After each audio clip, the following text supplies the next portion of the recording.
Hi friends, welcome to my channel. అన్నం చాలా మిగిలింది. అన్నం మిగిలిందని తాలింపు వేసేస్తున్నాం. ఒక గిన్నె పెట్టి అందులోకి తాలింపు గింజలు, పల్లీలు వేసేసుకున్నాము. పచ్చిమిర్చి వేసుకుంటున్నాను. ఉల్లిగడ్డ కూడా వేసుకుంటున్నాను.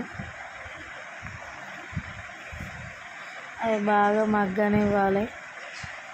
అన్నం ఇలా తాలింపు వేసేసుకొని తింటే మంచిగా ఉంటుంది. చాలామంది రైస్ మిగిలిపోతే ఉత్తి తినడం కంటే ఇట్లా చేసేసుకొని తింటే మంచిగా అనిపిస్తుంది. పసుపు వేసుకోవాలి 1 స్పూన్.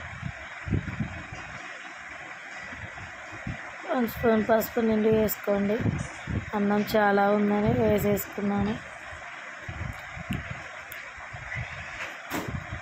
అన్నం తాలింపు వేసుకునేటప్పుడు కరివేపాకు కూడా కంపల్సరీ వేసుకోవాలి. కరివేపాకు వేసేసుకున్నాను. రైస్లోకి సాల్ట్ వేసుకొని కలిపేసుకుంటున్నాను.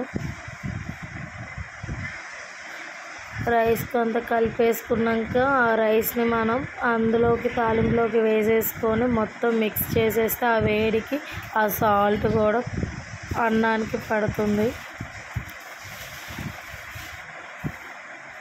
ఇక మొత్తం కలదిప్పుకోవాలి. మంచిగా కలదిప్పుకుంటే సెట్ అవుతుంది.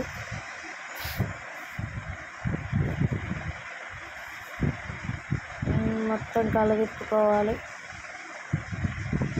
కిందికి పైకి మొత్తం తిప్పేసుకొని